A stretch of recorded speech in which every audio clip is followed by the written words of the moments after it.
Good evening and welcome to tonight's broadcast of the Total Nonstop Racing League here at Homestead-Miami Speedway on the Tabletop Trio Podcast Network.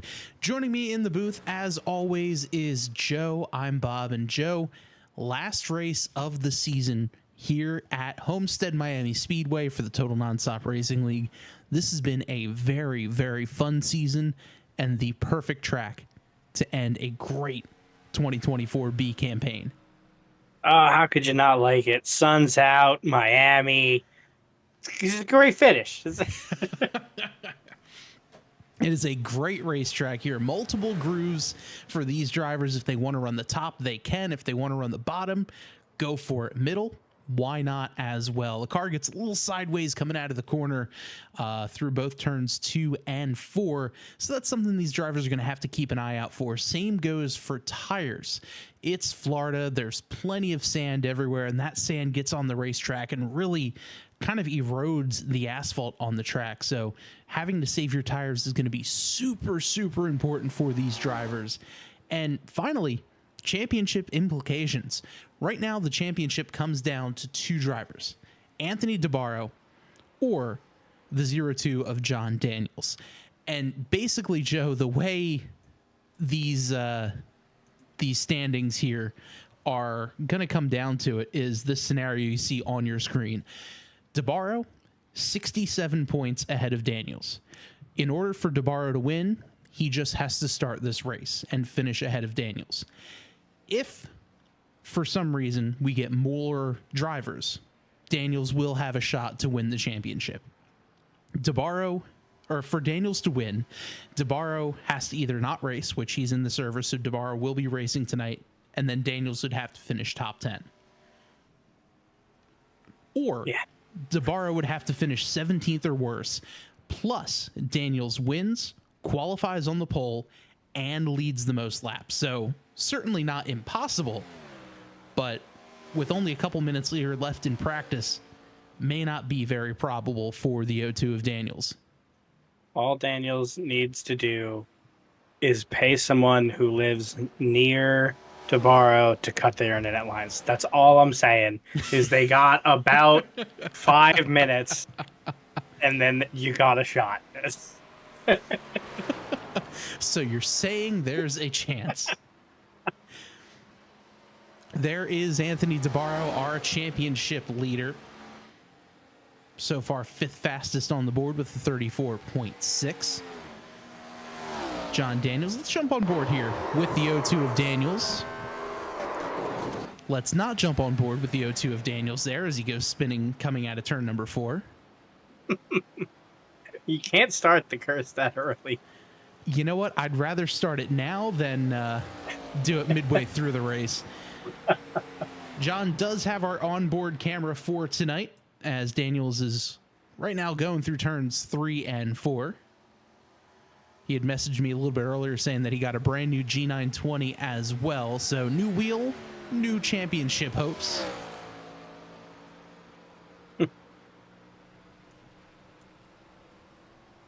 But let's go ahead and jump on board here with the 0-2 and see how he takes a lap here around this Homestead-Miami Speedway.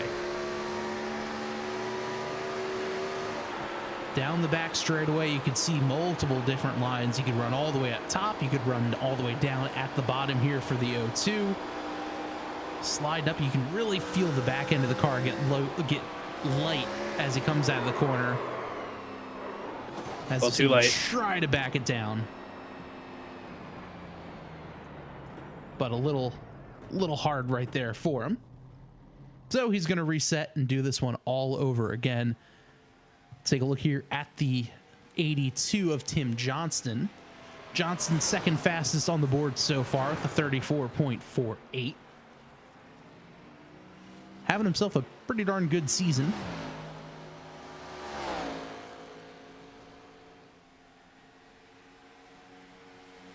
As the clock slowly starts to tick down, we're going to switch on over to qualifying in just a couple of moments. Here's newcomer to the league, James Pack Jr.,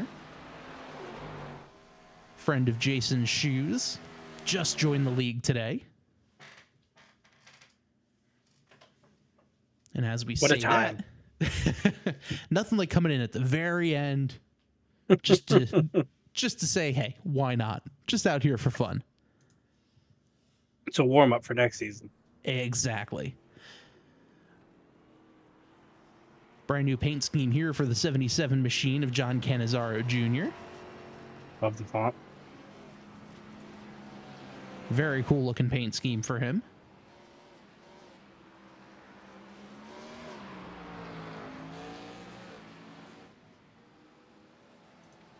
Ace House on track as well. So is Adam Stewart and the whole field.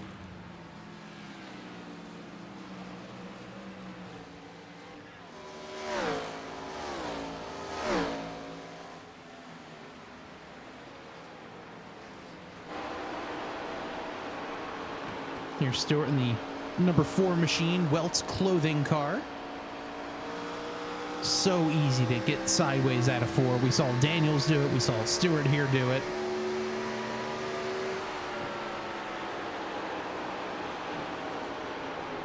But a very good looking paint scheme for that Welt's clothing machine. Yeah.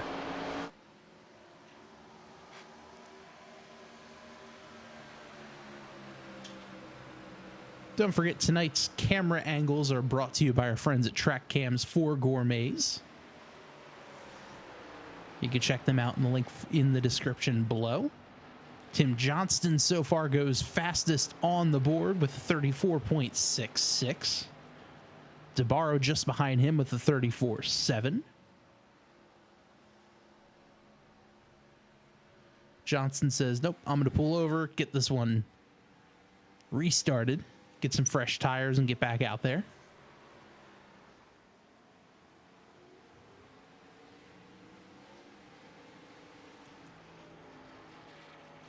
There's our championship leader, DeBarro, as well. Just checking the inside.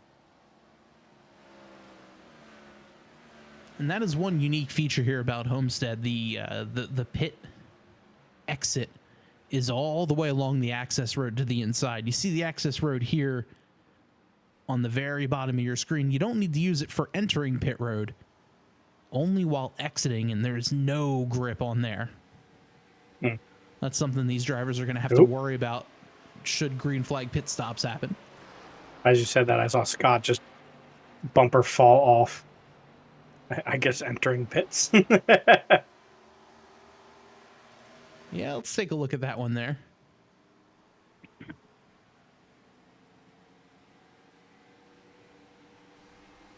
Hey, you just parked it.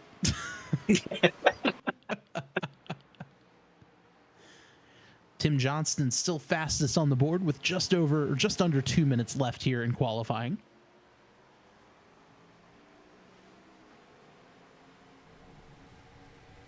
Taking a look at the rest of the point standings for TNR.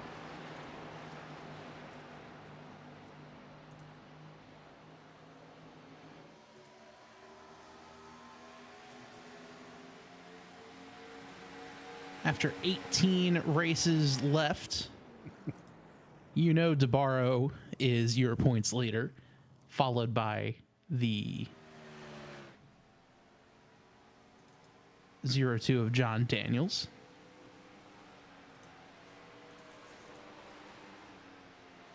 Philip Scott, 122 points back. Tim Johnson in 4th. John Cannizzaro 5th. We see the rest of the drivers, all the regulars here inside the top 10.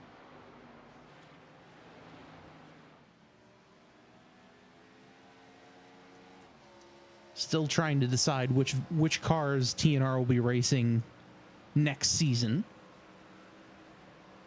Drop a comment. Yeah, let us know what you would like to see TNR race next year. League will probably kick off sometime around February. We usually take a few weeks off between the holidays and New Year just to let everyone kind of relax, enjoy their time off before getting back into it. I'm still voting the cigars. I think it should be fun to watch. Those Lotus 49s are horrifying and terrifying to drive, but so much fun to watch destruction. DeBarro goes quickest on the board with 34.63. He's just going to park it there. Shouts out to Tyler Avery in the chat. Happy birthday. Oh, happy birthday, Tyler.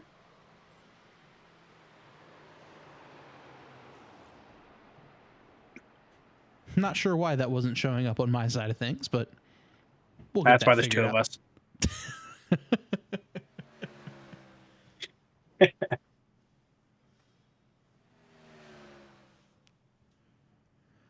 So the clock just winding down, only a couple of drivers left out on track.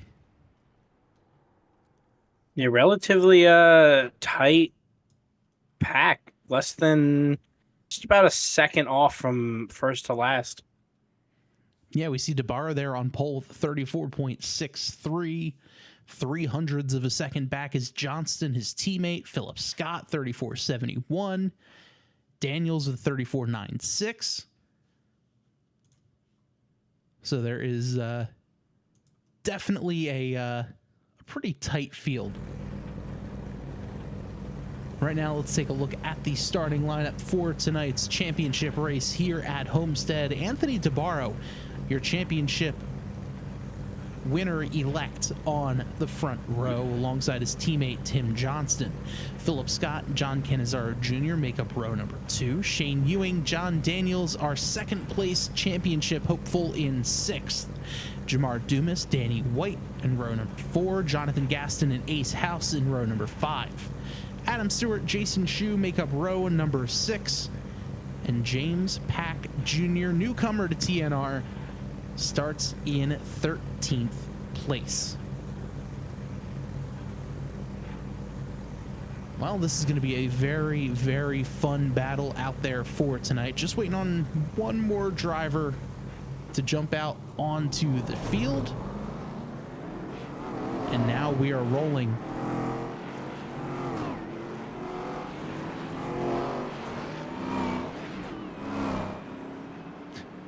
On Twitch, Sombrero John says, woohoo, let's go me and P6.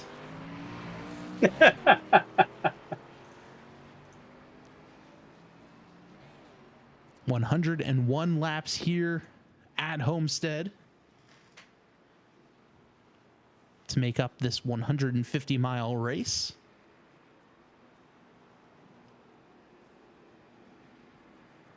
I finally, after an entire season, realize what DeBarro's car looks like in my brain. And what is that? The Purina, like cat food.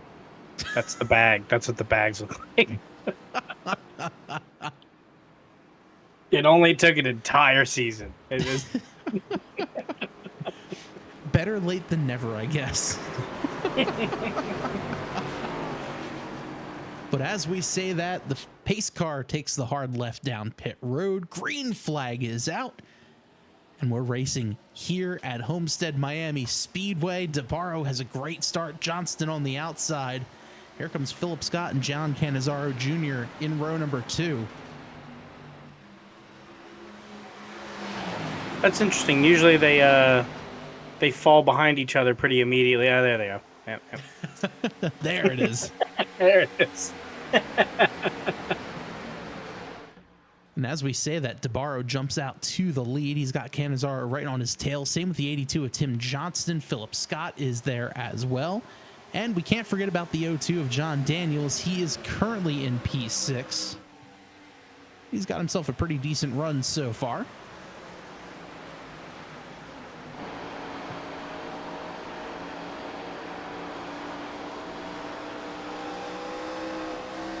There is Daniels making the drive out of turn number 2 down the back straightaway. Got the 32 of Shane Ewing just in front of him. Daniels running the higher line. Car gets a little sideways on him.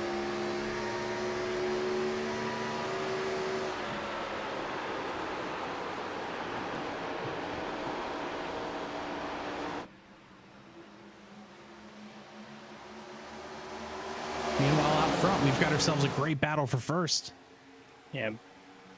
back and forth. These two always race pretty hard. Had a little bit of a tangle between these two last week at Phoenix, heading into turn number 3, but they have since made amends and all is well. That's what they say anyway. We'll find out. We got 96 laps. Still plenty of time for mayhem to happen. Which, of course, as I say that, we're going to go caution free.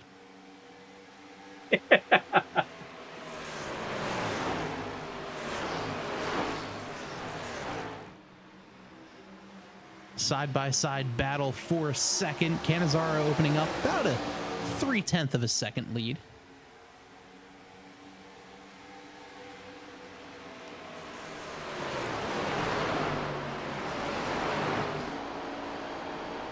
You can see the battle brewing right there. One car in the back, the blue car of James Pack. A little bit of light connection issues there for him.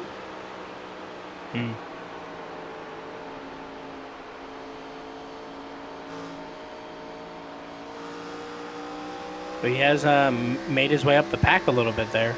No pun intended. Yeah, he's up 3 spots from the drop of the green flag, currently running in 10th.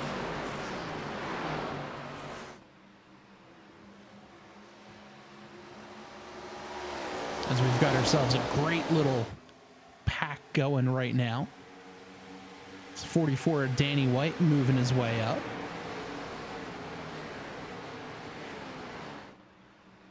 So I have procured some fun facts for this track. Love it. Let's hear it. So this track was actually made after a hurricane. After Hurricane Andrew in 1992, they thought a racetrack would revitalize the area. Did not know that. I do know. Go ahead.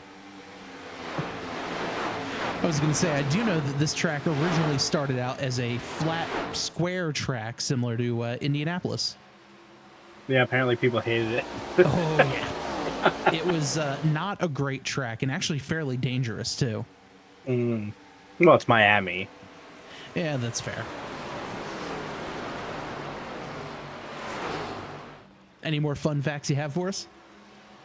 The stands are rainbow. That was the big one. Because Miami. That is true.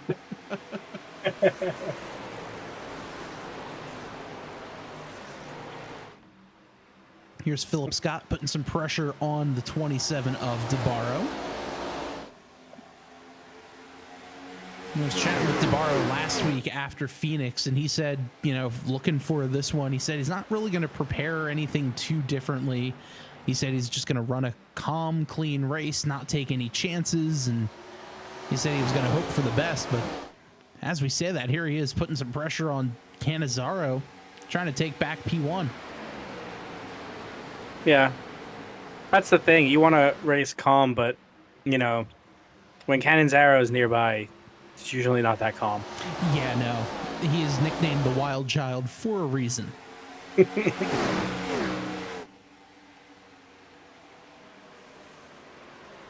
Top 3 drivers all under a blanket.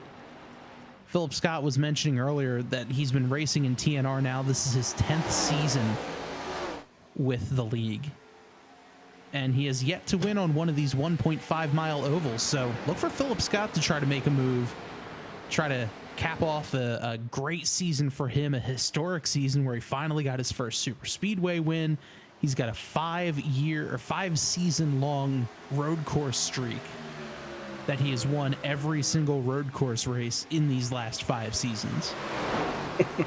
He'd love to stick that 1.5 mile feather in his hat as well. That does make sense.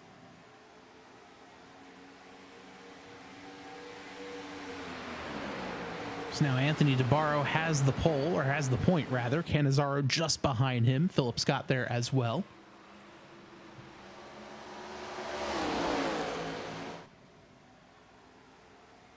top 4 drivers starting to pull away just a little bit. Meanwhile, back here, we've got a battle for 5th. Daniels fighting with Ewing. Daniels rides on top. Ewing down low. Daniels is there, and he's going to have more momentum heading down the back straightaway.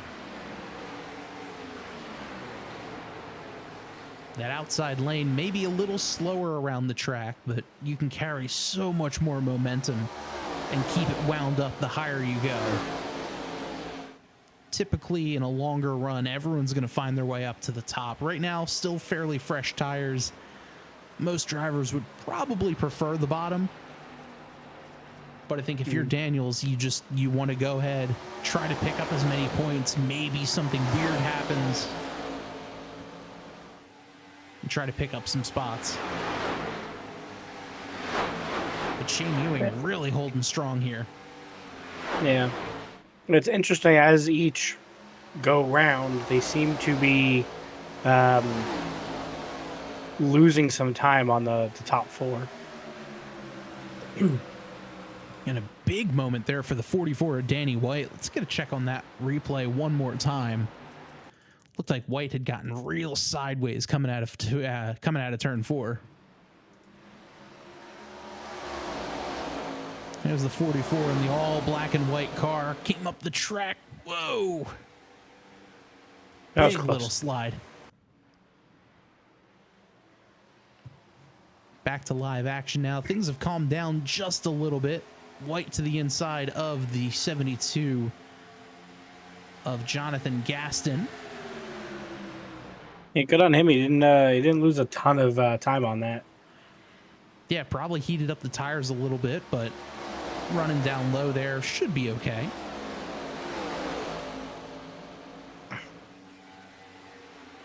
Yeah, I'd say the inside straights are probably not where you want to slide out. Those walls are not that far away. Yeah, no, and they are certainly not cushioned. At least not enough. They're called soft walls because steel is a little bit softer and more malleable than concrete. That,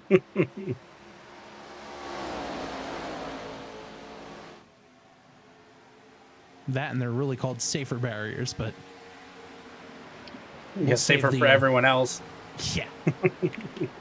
Technically, it's steel and energy absorbing foam, or safer is an acronym for something along those lines.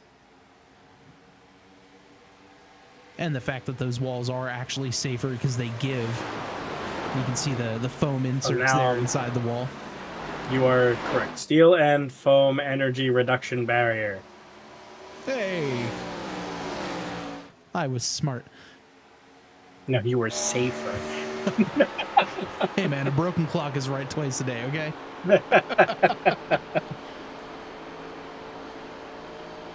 Meanwhile, Philip Scott has gotten himself around the 77 of Canizara. Looks like Johnston trying to do the same.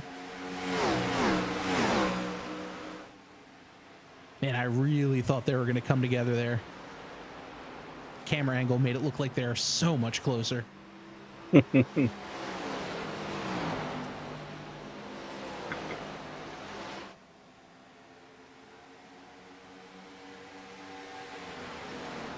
Don't forget, tomorrow night, Tabletop Trio Podcast is in action yet again for the Speed Xfinity Series. You can join us just around 9 o'clock Eastern tomorrow night for that race. They have 2 races left in their season. And then keep an eye out for all the Tabletop Trio social media places for some more fun board game and other content, as we'll be checking out PAX Unplugged in Philly this weekend. Make sure you follow us around there and check us out online, tabletoptrio.com, for everything.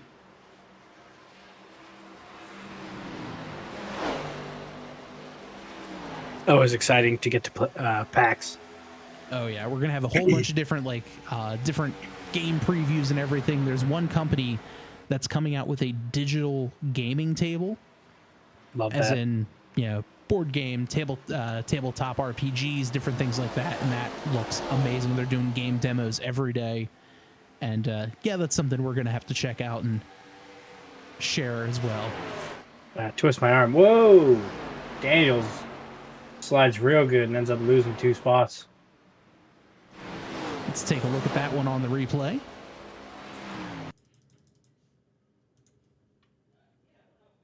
As we're trying to see what had happened. Whoa, big slide. Yeah, let's take a look at this one here. So there's Daniels. Slides up the track.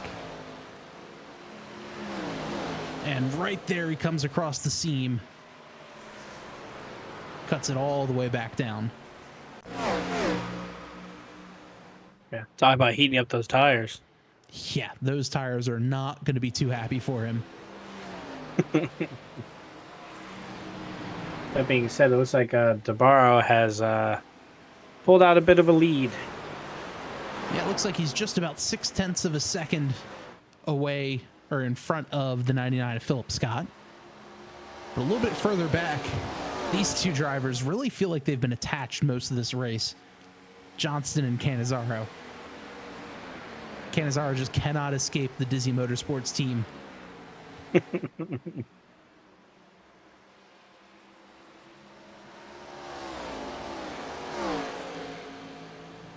feel like that was strategically placed. Bro, I was like, hey, could you just like drive with him for a little bit and get him off me? Here, deal with this. I'm gonna go lead and try to win a championship. Sir, yes, sir.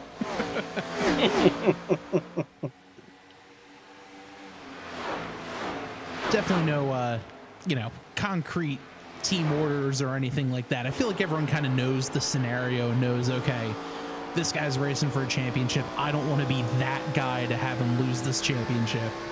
Mm-hmm.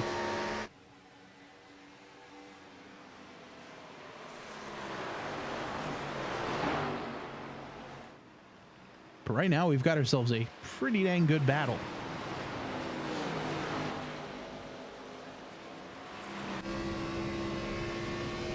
Driver's eye camera here for the 77 of Cannizzaro.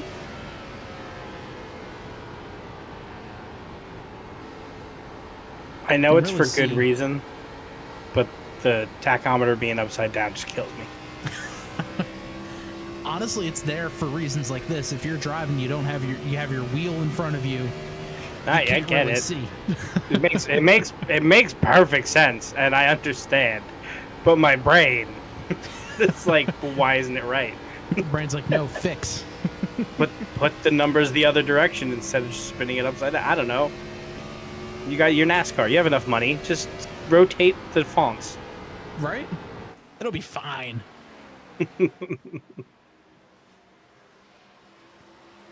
Meanwhile, here is Cannizzaro trying to work the top side. We've got a bit of a gap that is really built out between Cannizzaro and Shane Ewing. Ewing right there, 5 1/3 second behind the rest of the field in 5th. He's got about a 2-second gap over the 28 of Jamar Dumas, who's right now fighting with Jonathan Gaston. Just behind him is our 2nd place driver of John Daniels.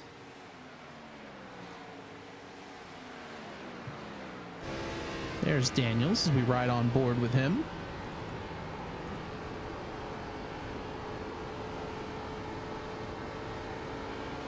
I wonder if Schue's having some car difficulties. He's usually not that far back. Oh, and as we say that, looks like one car heads down pit road. It's going to be Danny White, early coming down pit road. He only slid that one time as far as we've seen. I wonder if he has a plan.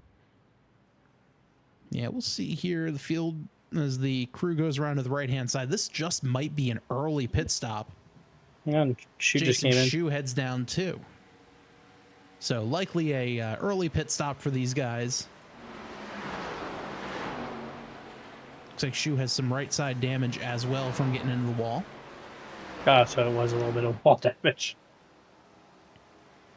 But I mean, if you think about it here, 33 laps is a third of the race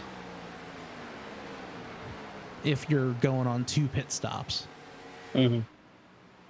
So, yeah, we're pretty much right in that window. 14.8 second stop for Schue. That's just a standard 4 tires and fuel.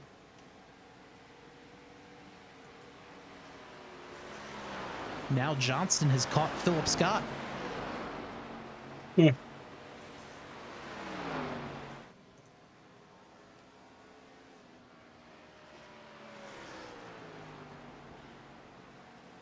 Right there on your screen is the track map. You can see where your favorite driver is running at the moment.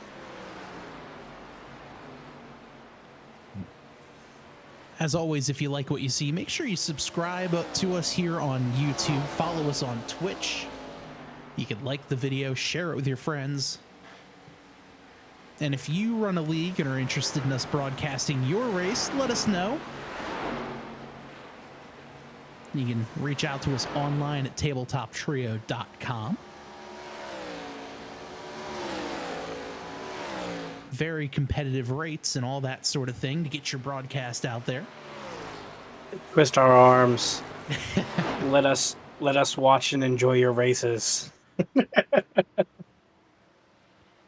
Plus, you get the two of us calling the race, so never a bad thing, right? I was gonna say that might be a bad. From my end. Our years of broadcast expertise combined in this booth right now. Kind of like you see those pictures of, like, you know, Dale Earnhardt next to some kid and saying, "Oh, look, there's 7 championships in this photo."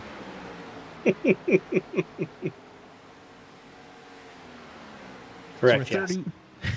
31 laps into this race. We should be seeing some more drivers head down pit road within the next few laps, I would assume. Yeah, you know, I wonder how much DeBarro is pushing. I know he said he wanted to take it easy, and yeah, but he's got a 2-second lead on everyone. So I wonder how much he's actually pushing, or, you know, is he zoning out? What are his tires looking like? Yeah, you know, that's a fantastic question. I mean, especially when you have that big of a lead. I don't know, but as we say that, here comes the 82 of Johnston heading down pit road.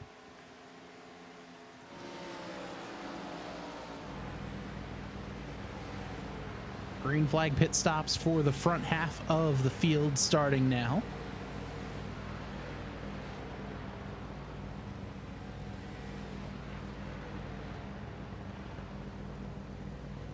Slow zoom out to the pace car driver, staring into your soul. At least he's got sunglasses on. I will say I do appreciate DeBarro's crew having the Canadian tuxedo as their driver suit.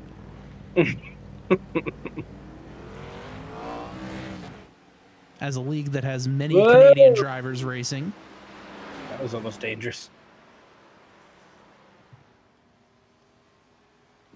Take a look at that one again. As, whoa! Yeah, it's Oh, my word. It wasn't for entering the pits. It was the guy behind him entering the pits. Let's take another look at that one here. We'll do this one in slow motion. Look at this closing speed between the 28. We're riding on board with the 32. Just oh boy. And whoa! That couldn't have gotten any closer. Definitely not, especially if they tried. Yeah, well, I mean, it could have gotten closer, but we'd have a flag out currently. There'd just be fire. Yeah, Likely 2 destroyed race cars.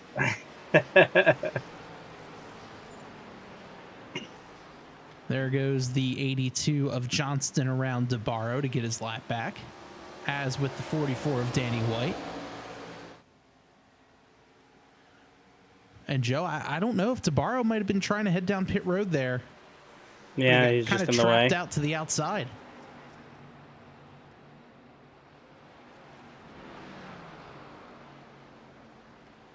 Barro's opened up about a 3-second gap on the field.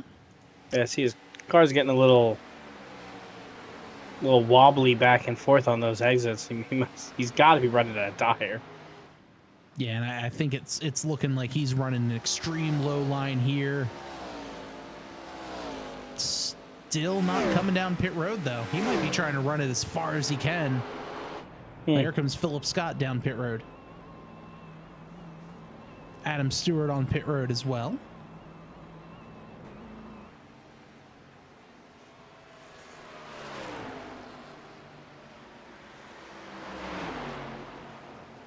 Now, I know by all things considered, this is, I'm going to assume, a dick move. But has anybody blocked another racer from going into the pits to just make him run out of gas?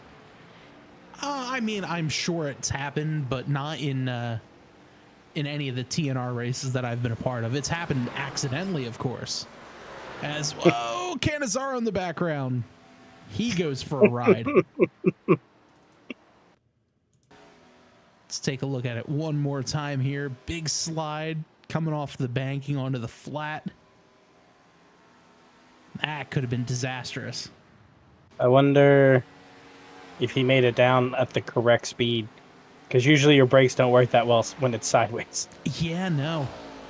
We'll see here as Canizaro has yet to get into his box. But Anthony DeBarro still out on the racetrack. Yeah, see, I don't think we talked to any of the racers to see how far they've been getting gas-wise on these things. No, but I feel like at this point it should have been somewhere around lap 33 for the pit window if they're thinking about pitting twice. As Ace House makes his way down pit road. Is there a world in this track with 101 laps to do a one pit? Absolutely not. I really do not see them going 50 laps on a tank when... Whoa! Well, Big that's going to change slide. some things. Big slide, some heavy damage there for the 27. Yeah. What Can we in hop the on world board? happened there? Yeah, let's jump on board here and see what had happened with the 27. I think we were just talking about it. I think his tires are just gone. Yeah, let's see here. We'll follow here. We're entering into turn number 3. Watch his hands as we're midway through 3 and 4. He's sliding up the track. The car gets real light, already counter steering. Too much gas, and he's in the wall fairly hard. Yeah. Though it does look like As he didn't DeBarro makes his sustain way too down much. pit road. Yeah, it didn't look like he took any steering damage. No, I Or at think least that should be okay. Yeah. But that definitely changes the race. Yeah, and as we see in the background, there's the O2 of John Daniels making his way down pit road too. Camera crew over the wall. I see his pit crew is also dressed for the occasion. In a full suit in the background. No, that's it. My pit crew is going to also wear tuxedos. They're going to be penguins.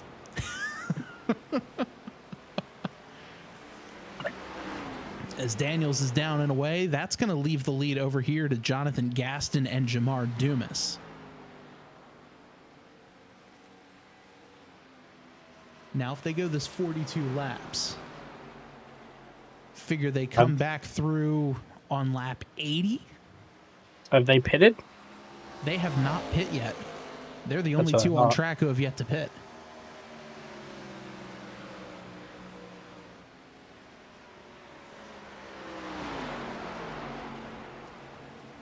Everyone right around the 14 to 15 second pit stop range. Danny White, one of the earliest to come down pit road. Same with Jason Schue on lap 26. DeBarro pitted on lap 40. Everyone else right around the 33, 36, 37 range.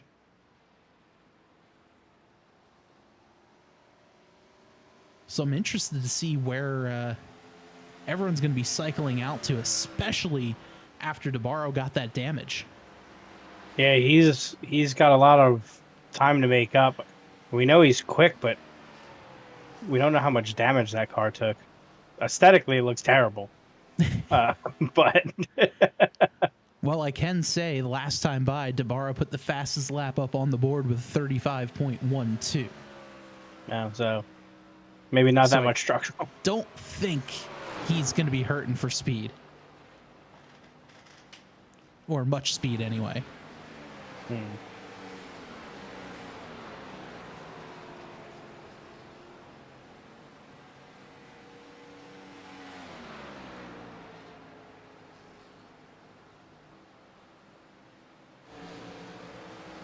Meanwhile, out front, Jonathan Gaston and Jamar Dumas still have yet to pit. See Tim Johnston there in the background. Johnston is going to be passing these guys for position. And Johnston very well could be coming out with the lead over Danny White. Hmm.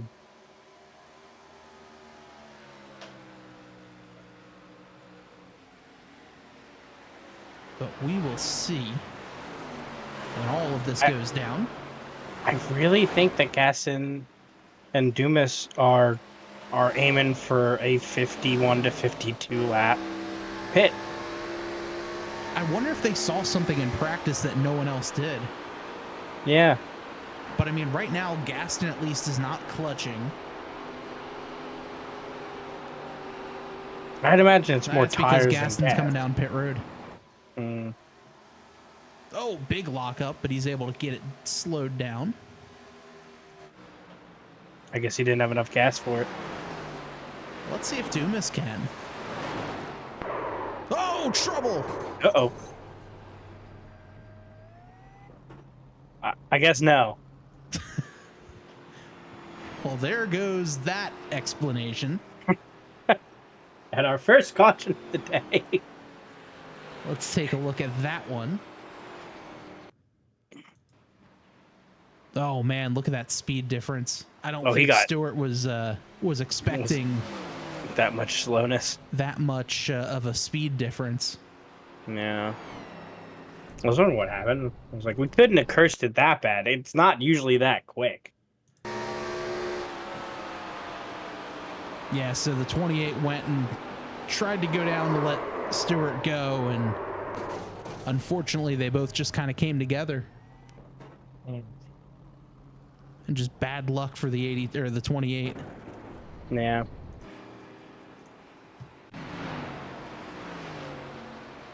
However, doesn't look like there's a whole lot of damage there for the 28. Just a little bit of left side damage.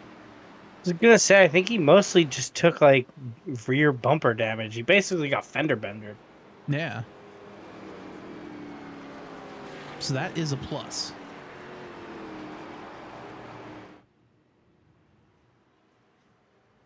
I wonder how much damage the hitter took, because that was all engine. Yeah, let's take a look here at the number 4. Yeah, there's a decent amount of damage. Let's take a look. Let's get that Tabletop Trio drone out there and take a look at that front end. Yeah, quite a bit of damage on that number 4 machine. He's definitely not going to be as aero happy as it was previously.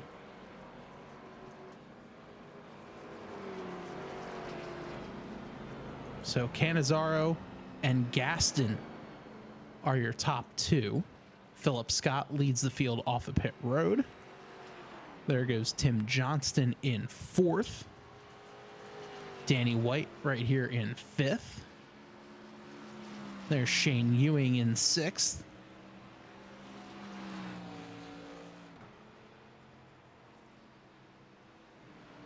There's Ace House. John Daniels just coming off the pit road. DeBarro still on pit road trying to get some more damage fixed. Yeah, 42 seconds. He said, you know, I'm going to take all of my damage right here. Get it all taken care of. He's going to have some time to make up, but we know he's quick, and now he doesn't have any damage. Yeah, so this will be an interesting little comeback story here for DeBarro. Certainly something we're going to want to talk to him about after this.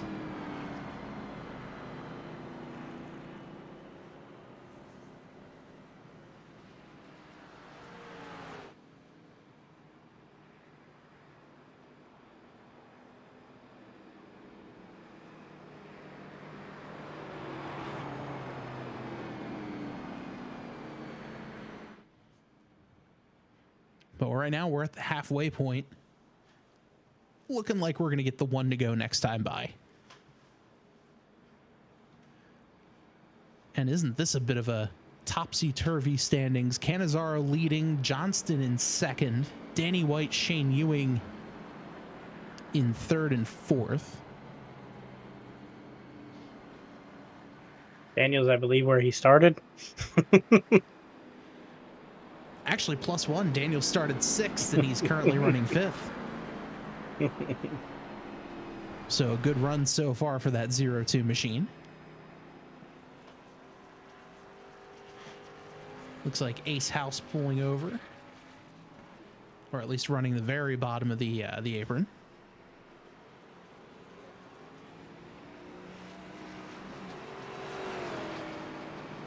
Did Scott just exit the pit last go round?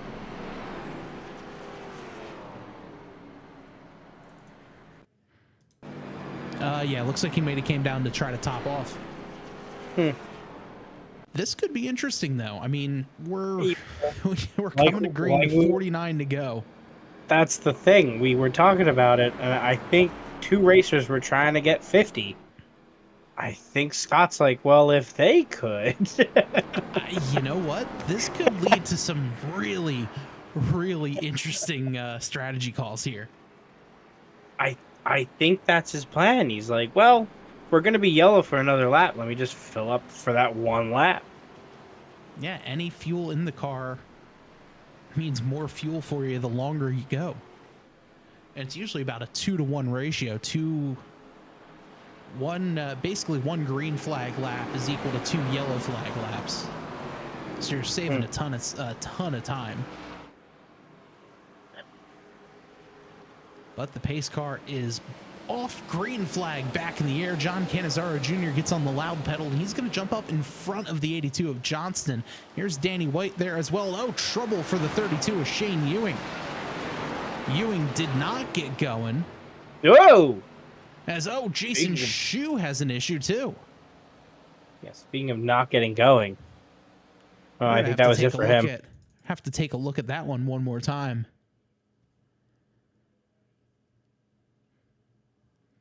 Let's jump on board here with the 3 of Schue. So here they are coming to green.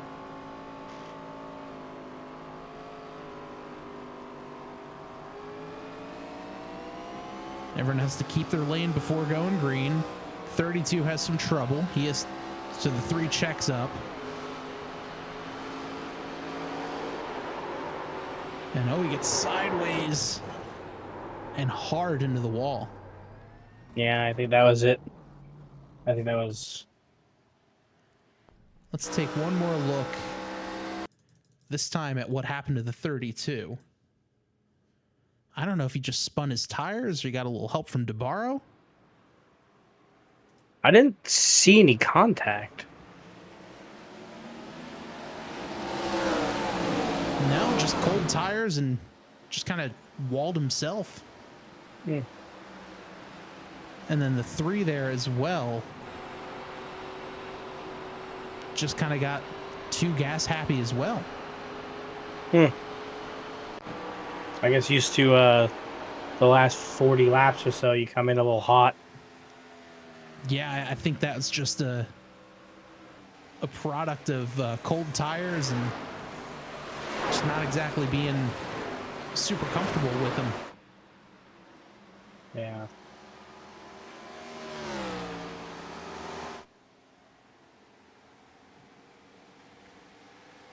Meanwhile now, Johnson has opened up a 1.8 second lead over the 77 of Canizaro. Here comes Danny White to the inside. He's going to try to take over P2. You know what's not helping? 143-degree track temp. Well, there's your culprit. A very I hot, think I found it. very hot and slick track. Baking in the Miami sun. Heat What's does crazy? not equal grip. What's crazy is the weather today is only 85. I can't imagine this on like a 90-something degree day. Right? Whew. Yeah, fairly comfortable for Miami standards. That's what I'm saying.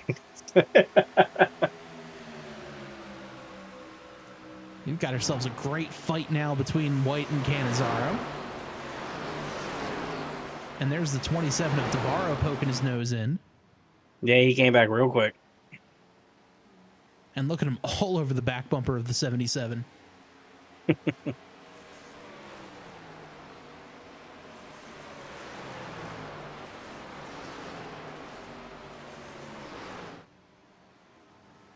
Debarro gets around him for now. Here, oh, big slide there for the 27. I think that 143-degree track temperature is making things a little difficult out there for these drivers. Yeah, right. I think so.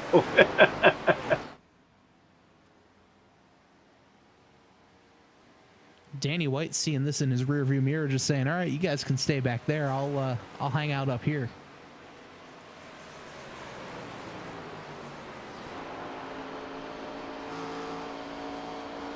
As we ride on board now with the 44. You really have to exit a little bit lower than you want to. Because otherwise the car is just, the back end's going to want to keep rotating. I think all season, Debarro's bread and butter is those entrances to the turns. He just comes in so aggressive. And I think, too, the way he enters the corner really loads the car up and gets the car ready to kind of spring out of the corner exit, just to really give you a little bit more speed going through the corner. I mean, look at the ground he picks up there. Yeah. Into one. Now coming out of two, he's going to have a bit more spring. Meanwhile, White here is running a little lower line on exit. Likely just trying to save some tires.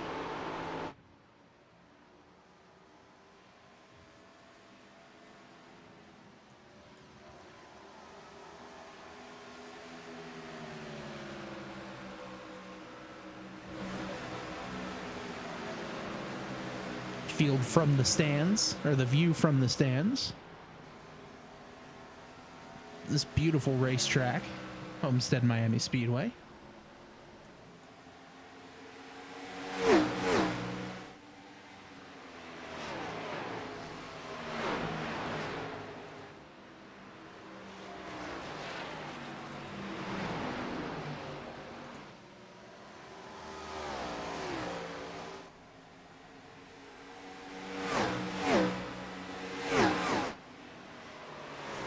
And Zara again falls back a little bit. I think it is not his track. Yeah, I think he also might just be trying to save tires a little bit, but I mean, we saw in the first run, he really put a lot of pressure on the leaders and then just kind of started to fall back and couldn't really claw anything back more. And it's starting to look the exact same way for him too. Yeah. As that camera angle, you can really see the difference between White and Debarro's line. White has opened things up just a little bit over the 27. I wonder how much of that is Debarro just like, yeah, you can stay up there for a little bit. Yeah, go ahead. Go run off your tires. It'll be fine. We're good.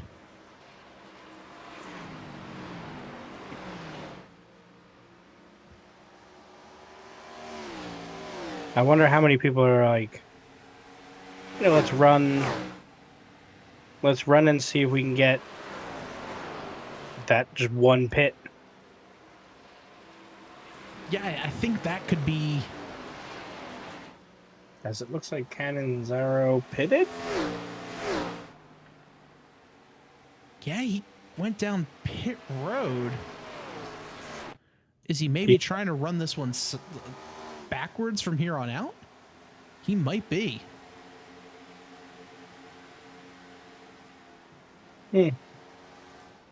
So that could be interesting.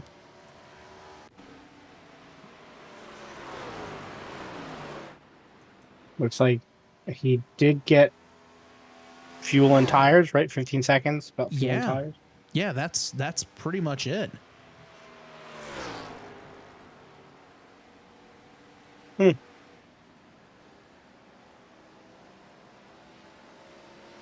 what was that for him? 16 laps? 17 laps? That was...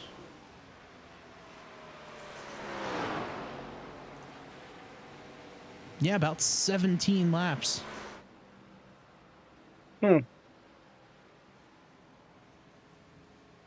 Actually, no. He stayed out, so that was a 26-lap run for him. Between he and what Pack. that makes more sense. So he came down and he can now make it the rest of the way. Everyone else likely is going to have to pit. But look at this lead that Johnson was able to open up, 5.5 seconds. Yeah, how do you pull that out? Me thinks everyone else is just trying to save.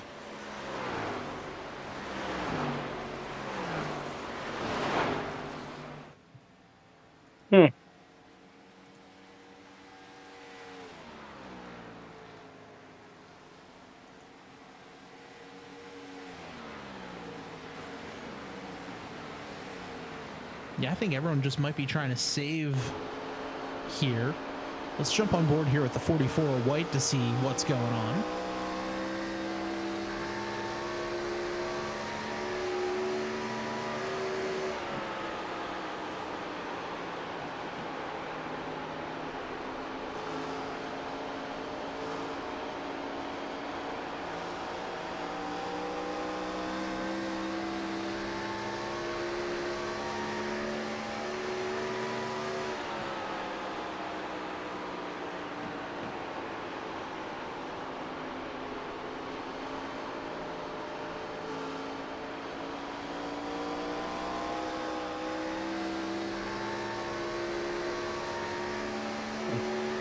No real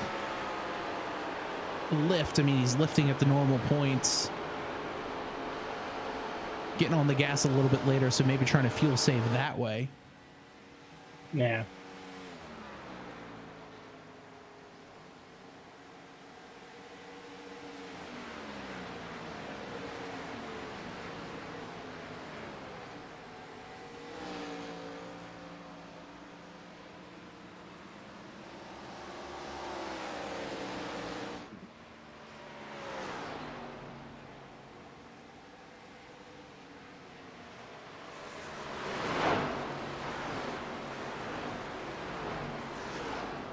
Here comes Canizaro coming back around. He's got fresh tires. You can really see the difference in tires between the 77 and the 44 there.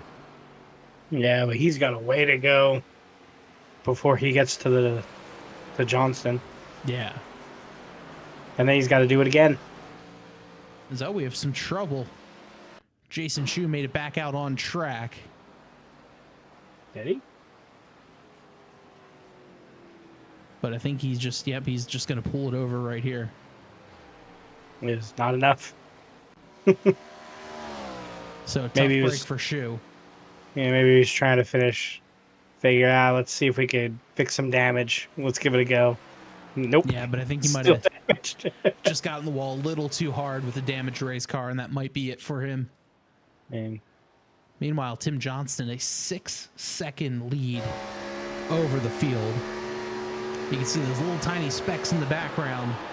That's the rest of the field.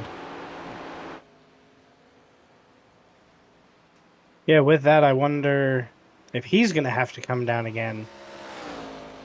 He probably is, and that might be why he's trying to push as hard as he can. Meanwhile, we've got a great battle here now between the 32 of Shane Ewing and the 02 of John Daniels. Daniel's likely going to be our second place finisher in the championship standings.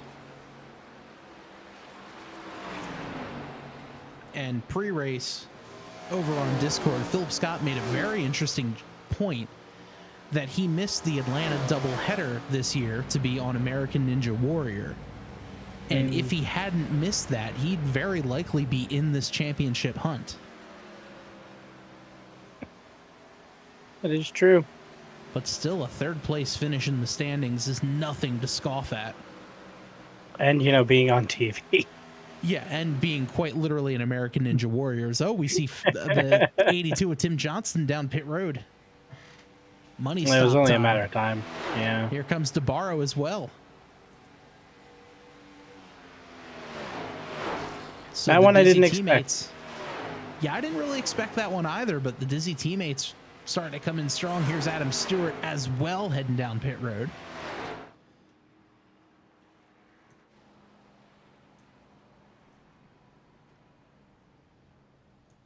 And with that, Scott might have his plan working out. Yeah, I mean, if I'm Philip Scott, I might be sitting here saying, you know what, guys? I think I'm going to try to save as much as I can and see what happens. Maybe I can steal one.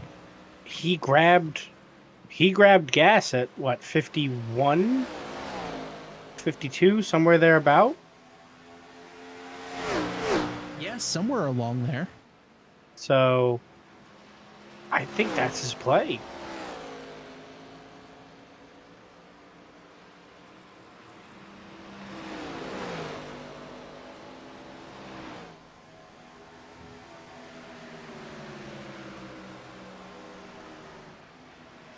Which, if that's the case, this might be a genius move. But he's going to have to save as much as possible. But if a yellow comes out, that's going to throw his entire strategy out the door.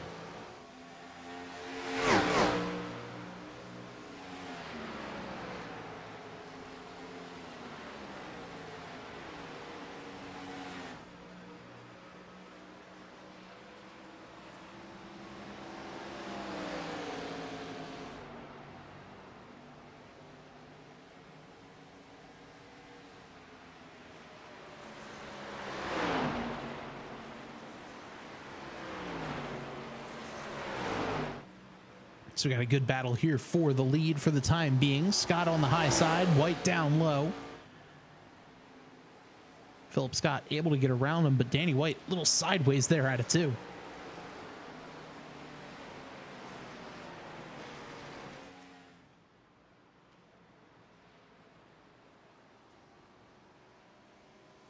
As now Danny White jumps down pit road.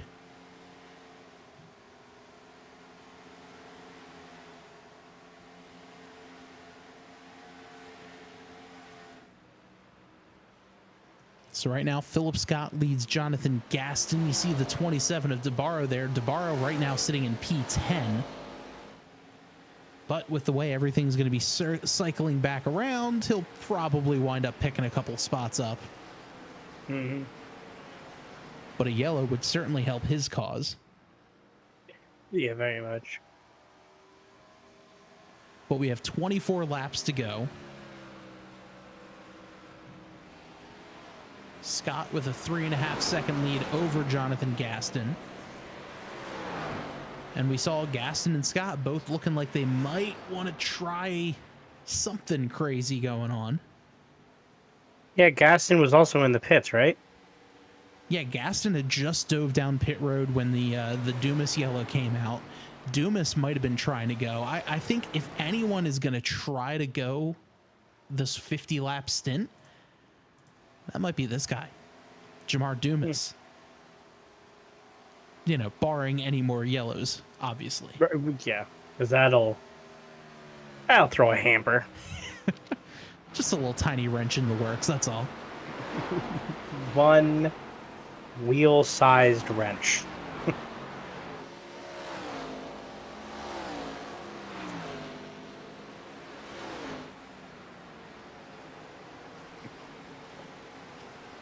So we got 22 laps to go. Philip Scott leads Jonathan Gaston. And so far, the top 5 drivers have yet to pit. And it's also going to come down to, I feel like something we say relatively often. DeBarro is in 8th right now, and you could see that ticker rapidly falling. He is quickly catching the 77 of Canizaro. With that, is he going to catch Scott? It all depends, honestly. I mean, if Scott is running this whole second half of the race without pitting, I would be curious to see. The last time by, Philip Scott ran a 37.18.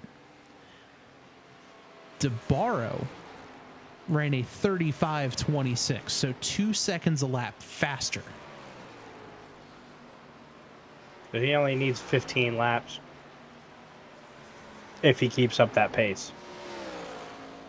If he keeps up that pace. But also, don't forget, so if we say 15 laps, that's 2 seconds per lap. That's 30 seconds. DeBarro just crossed that 30-second threshold right there. Scott's only going to get slower. DeBarro is going to start picking up a little bit of time here and there. Yeah, but he does have the rest of the field to race with. He does. And, no one, I don't think, is going to just, there may be 1 or 2 drivers that just say, all right, bud, go for it. Have fun. You're faster than me. But I think when he gets to guys like Canizaro, Daniel, someone like that, I don't think they're just going to roll over. I think they're going to make him fight and make him pass.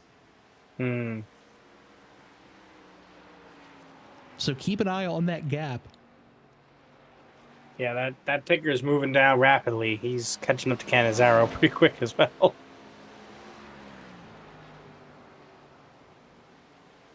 So, to be clear, Johnston is also picking up speed at a pretty rapid rate.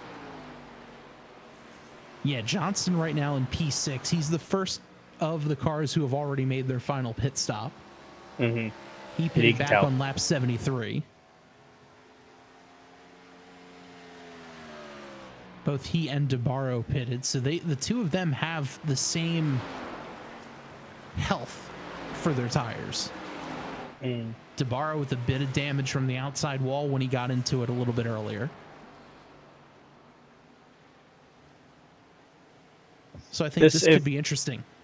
If Scott pulls this off, what a way to end it with your first 1.5 mile victory at the championship ending race. Just a walk-off. And I mean, if you think about it, if he did make the 2 Atlanta races, this could have been a walk-off championship performance as well. Yeah. I know, obviously, a lot of those shoulda, coulda, woulda moments. But as we say it, Tim Johnston moves in the 3rd, 8.5 seconds behind Philip Scott. Yeah, he jumped everyone there. Johnston's last lap was a 35.6. Philip Scott, 37.2.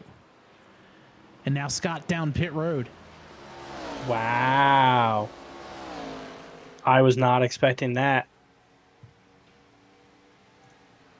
So now can Jonathan Gaston run it the whole way? I mean, him and Jamar Dumas were the 2 that were really flirting with it.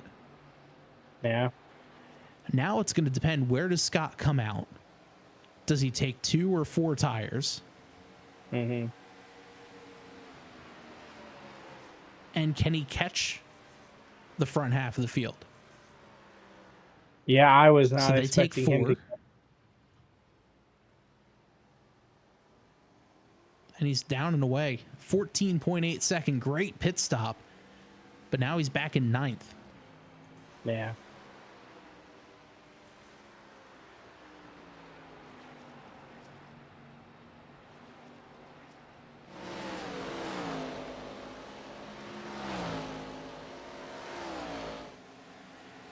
Now Johnston only has 1.6 seconds to catch Gaston.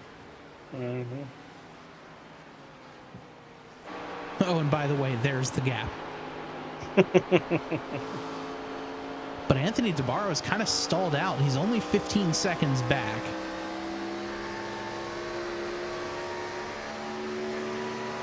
I mean, he made it halfway there in, what is that, 8 laps?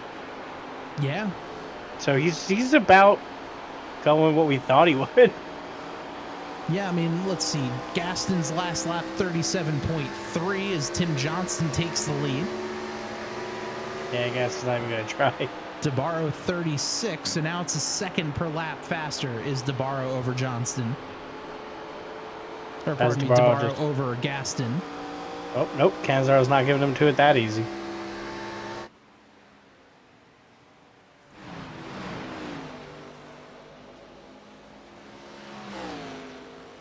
They've got 12 to go. Now here's Canizaro on the outside. He's going to have a better run, but DeBarro just too far ahead to make anything happen.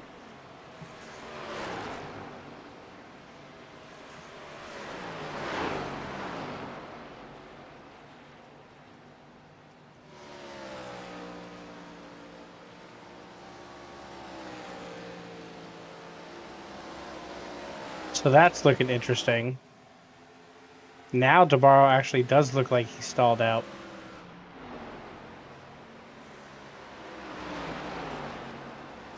Yeah, DeBarro now 14 seconds back. But holding, not dropping like usually. Yeah. Actually losing some time. Yeah, Johnston the last time by 36.1. DeBarro 36.2. So Johnston actually faster than DeBarro now.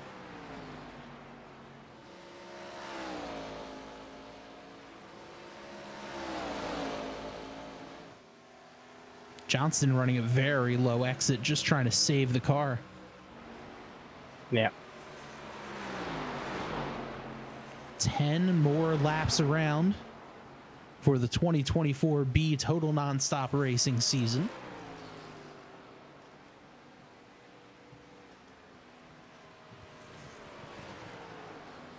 Big thank you to the admin group here at Total Nonstop Racing to put their faith in us, our first league broadcasting, first time broadcasting any of these races.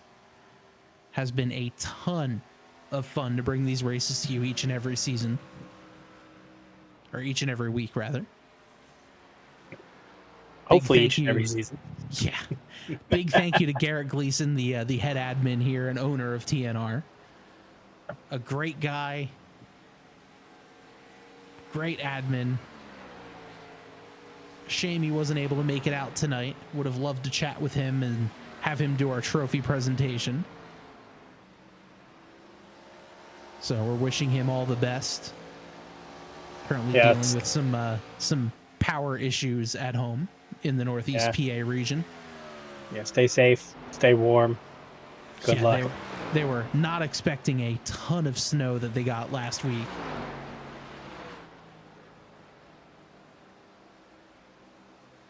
Meanwhile, here in South Jersey, snow just doesn't exist anymore. Yeah, what's that?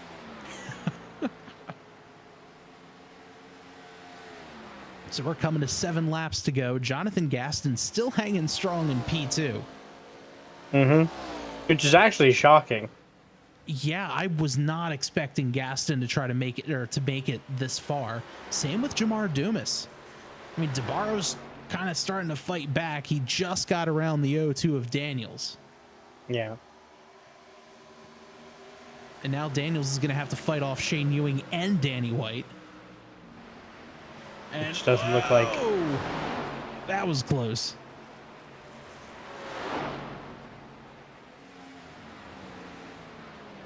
Certainly not the evening Daniels was hoping for. Well, as soon as Barrow came in. Still essentially guaranteed a second place finish in the standings, which is not at all something to scoff with. Yeah. Especially in his rookie campaign with TNR. Him and Shane Ewing, or pardon me, him and Jonathan Gaston raced together in a different league.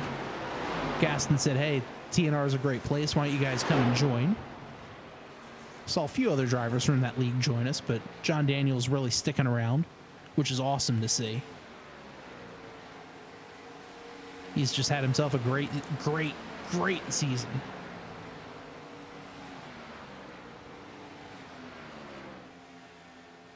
Jamar Dumas currently in P5. You love to see the guys come out here and just have a good season, have a good time, have good races. Yeah, it's always good for everybody, good for us, good for the fans. Oh, yeah. Tyler Avery over on YouTube says, it's been a joy watching these week after week. You guys put on a great show. Thank you, Tyler. Much appreciated.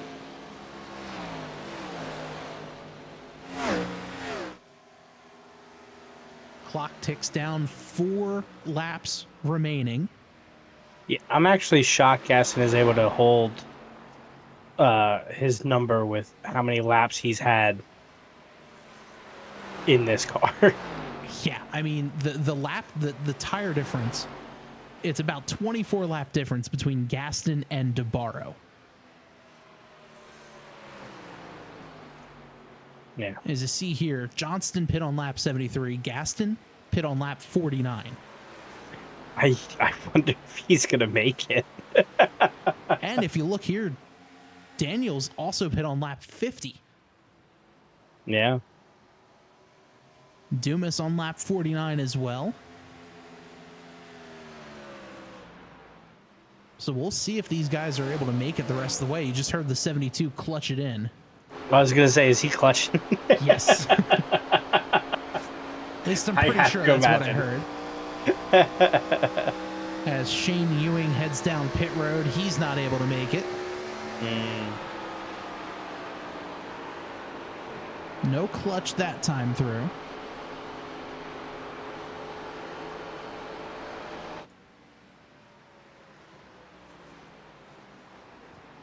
As the field gets 2 laps to go in the 2024 B season.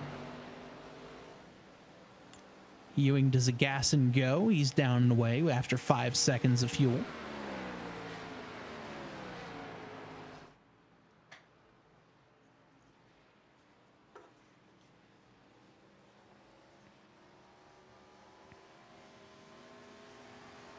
Now Johnson, he's going to see the white flag in the air. He's got 1 more lap to win. He's got a 10-second lead over Jonathan Gaston. Yeah, so bar ain't anything crazy.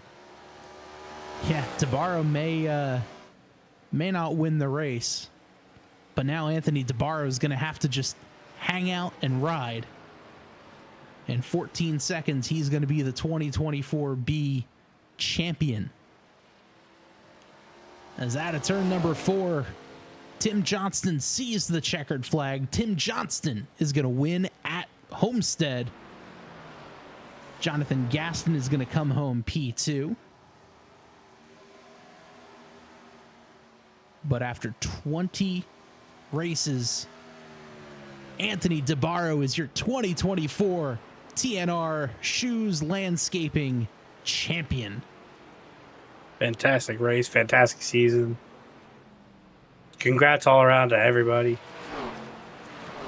I mean, just incredible racing from all involved. Tim Johnston is going to get the win. Dizzy is going to sweep the winnings tonight,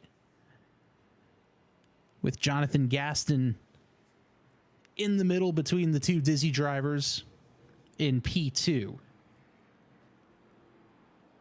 But Tim Johnston is going to go down the front stretch and wait for his Dizzy teammate, and the 2 of them are going to burn it down together.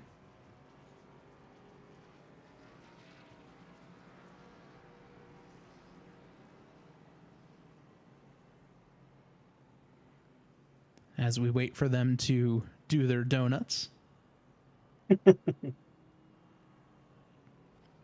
As the O2 of Daniels goes in and says, hey, congrats on a great season.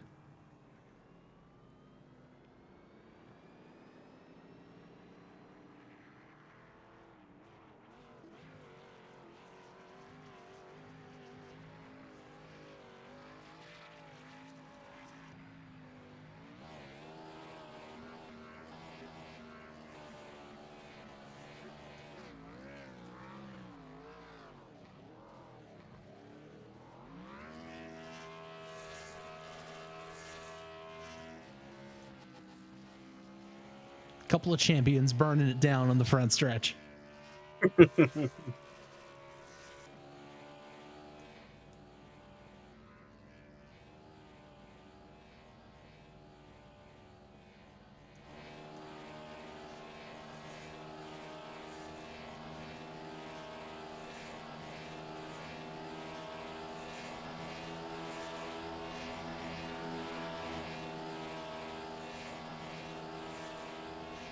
A well-deserved burnout.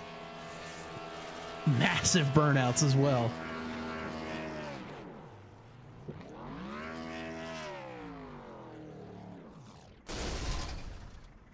Oop. And that would be the 82's engine. Well, it's the end of the season. You'll get a new one. Right. Brand new car for next year. You're fine. Wow. What a great run. We'll pull some of these guys into the interview waiting room here.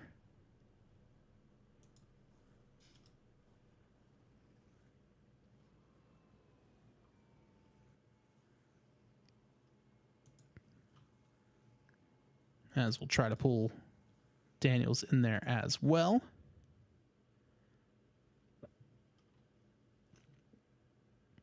Well, with all of that, Joe, you're down in victory lane with our winner for tonight, driver of the number 82 machine, Tim Johnston.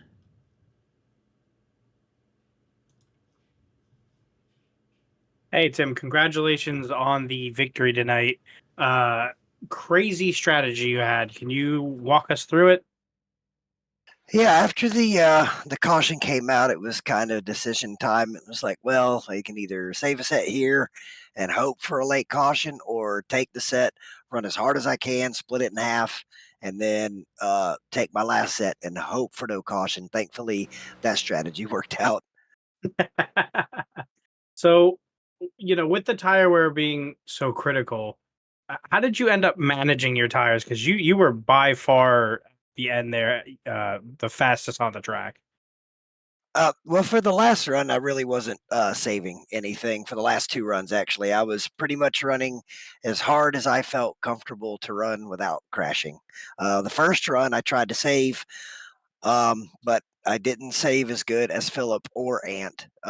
So fortunately for me, the strategy kind of worked out, and the cautions kind of fell just right. Or I'm not sure I would have won if it would have been just splitting it even for two stops.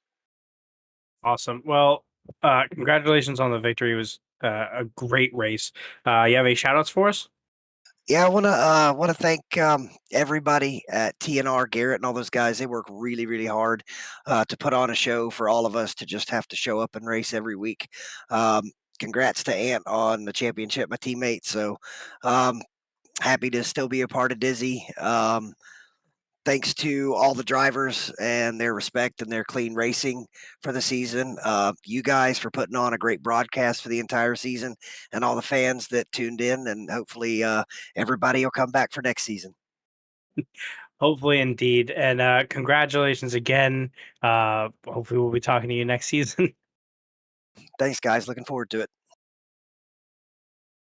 All right, that is Tim Johnston, our winner here tonight at Homestead, and we'll be pulling in now our we'll do a second place interview with our second place finisher, driver of the number 72, Jonathan Gaston. And joining us now is Jonathan. And Jonathan, congrats on a P2 finish. Amazed you were able to make the fuel last that long. How difficult was it to try to save there? Oh, it was very difficult. I said to the guys in the chat I was running, I'm like, I feel like you have to race the track more than race the people around you. So I just kept running it smooth. I was never full throttle on that last run, and I was just real easy on the throttle coming off the corners, and I was 0.7 to the good. So I must have done something right. And, you know, we had seen just before the yellow came out, was the one stop strategy your goal coming into this? Not really, but as the run went on, I felt like I was a little better than the guys ahead of me on old tires, and I got those bonus points for leading that lap, and I was like, well, I'll just try to stretch this thing out and see what happens. And it's honestly, it hasn't worked for me all year. I've tried to do that, and for some reason tonight it worked. Hey, sometimes it's better to be lucky than to be good. And that's, you had both of those going for you tonight. How difficult was it, kind of managing the want to go fast and put the throttle down and all that kind of stuff versus saving, especially when you're sitting there and you're getting, a little anxious and you see, okay, I can make it. Maybe now I'm 0.7 to the good. What was kind of that mindset to keep you going as you're like, oh man, I don't know if I'm going to make this or not?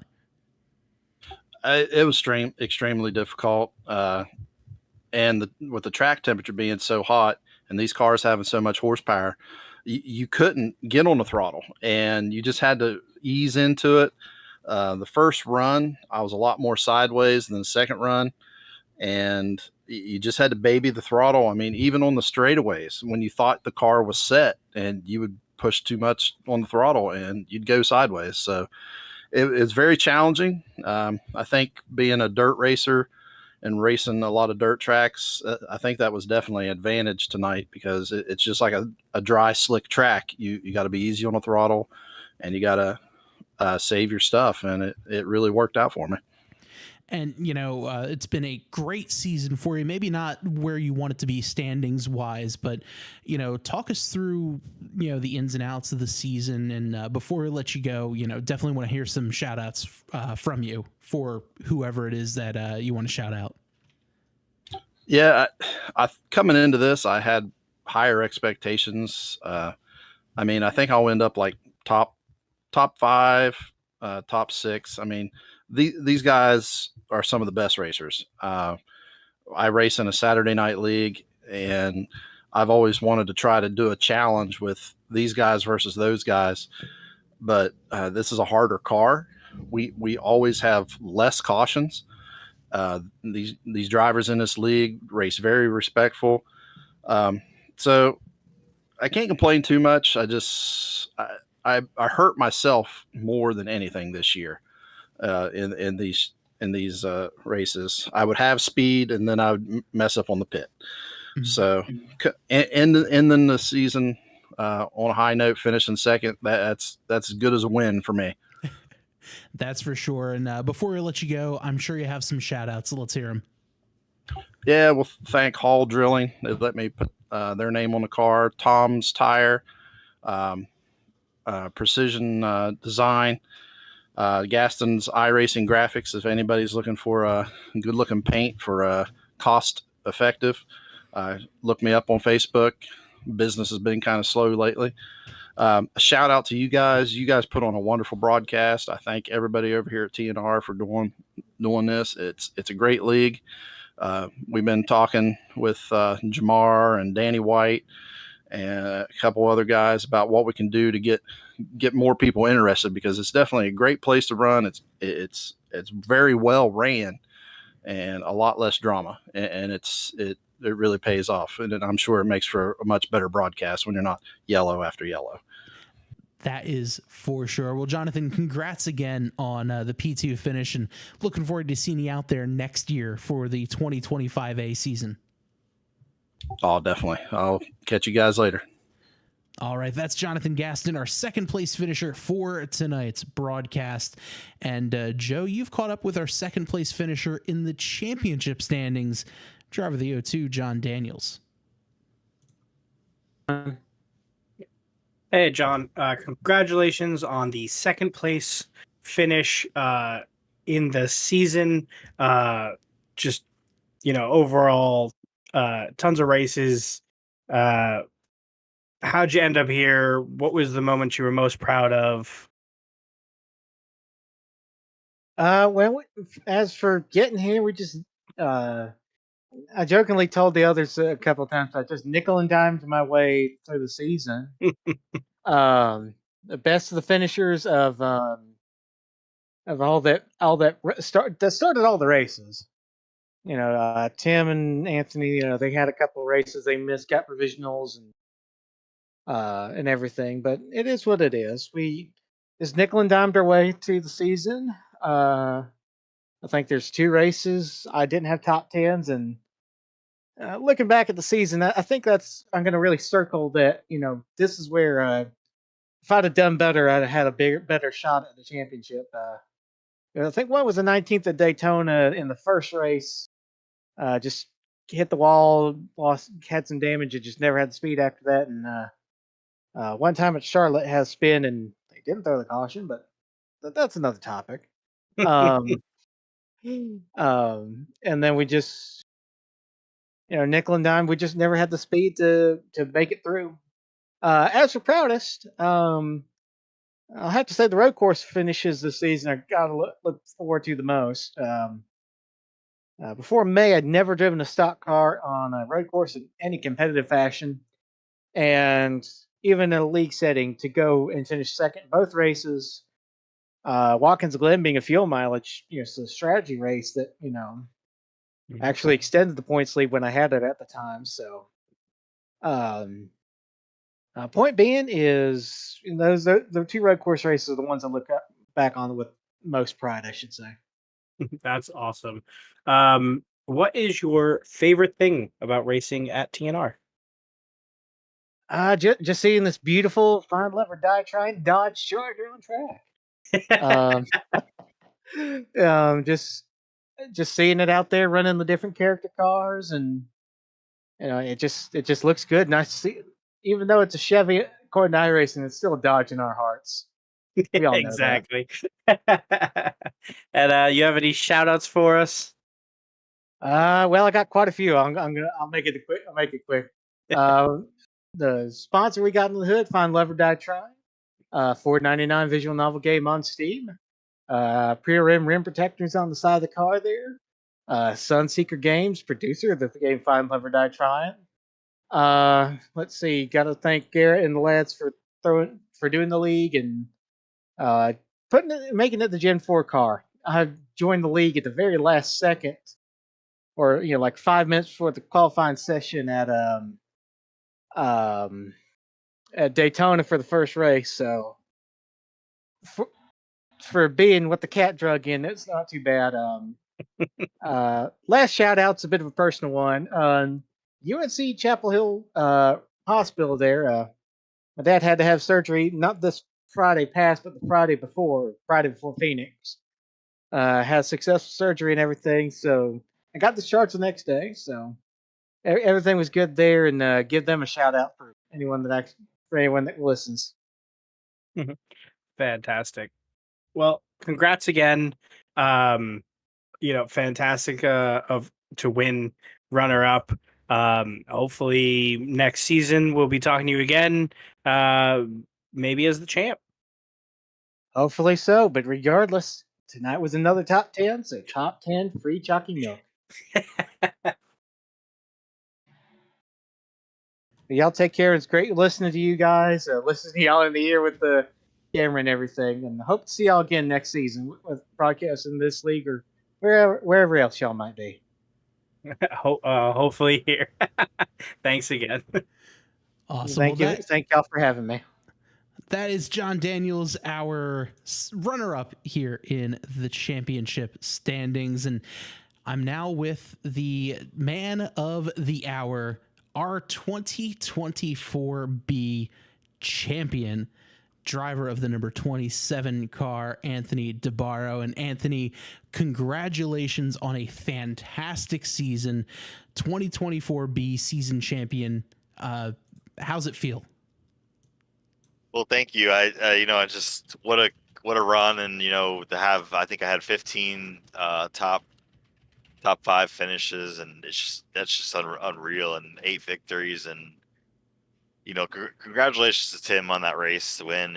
John for the battle last many weeks. It's been tight, and we've been racing door to door. It's been so fun. Everyone in this league, all the green flag racing we get is just, you don't see that a lot in the service, especially in leagues. you don't really get that, and it really puts a good show on for anyone that tunes into the broadcast. And we always have good strategy races and hard racing, and you like to thank you guys in the booth every week. I love reviewing the races and the admins for putting all this on for us. It's just a great league, and I can't wait to be back. And, Anthony, taking a look at the season, a lot of back and forth between, like you'd mentioned, you and Canizaro. In the standings, you and John Daniels fighting back and forth as well. A few races, he was in the points lead, then you were in the points lead. Just talk about that competition, like you'd mentioned, on track, on the standings sheet, and just talk about that, because it has been a wild ride and really an entertaining season just to watch all the different fights going on. It's just awesome, knowing you have a good group of guys that can race door to door and still have respect for each other, not to run each other over. And it's fun. It's a blast. I look forward to Monday's the day everyone dreads going back to work for the week. But then you halfway through, I'm like, oh, there's a race tonight. You have something to look forward to, and it's just a blast. I do just have fun. The competitive aspect just adds on to it, but to have fun and make friends and just we all we have the same passion for sim racing, and glad I get to share it with these guys. And taking a look back at the season, is there any one moment where you kind of sat there and said, you know what, I think I have a shot at winning this championship? Honestly, the doubleheader at Atlanta, when I said, with those plate cars, I swept the races, and I was like, man, I looked at the standings, I'm like, you know what? I have a chance here if I keep stringing together some top fives. If we got lucky, John was super consistent too. He was right around the top five. I just, I had to be top threes, top twos, get a lot of wins to close the gap. It was not easy. So, props to him. He's got a lot of speed, and he's a up and coming driver. I think he's going to be fighting for a bunch of championships in the next couple seasons in here. Awesome. Well, Anthony, before we let you go, I'm sure you have plenty of shout outs, so let's hear them. Yeah, thanks to Nick for being our team leader at Dizzy. Tim, Shane, I love racing with them in here, and it's a blast. And Chris too. I know he moved, so he's kind of in between setting his new rig up. So hopefully he comes back and races with us a little more. And the admins. This wouldn't be possible without them and everything they do for us drivers to.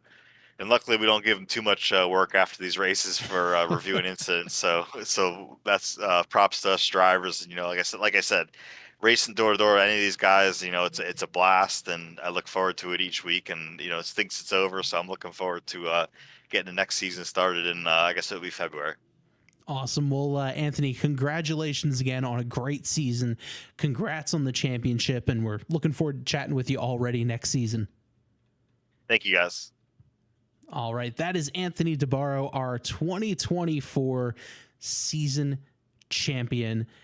And Joe, this has been a great season. A lot of excellent calls, exciting racing, and just an overall great time.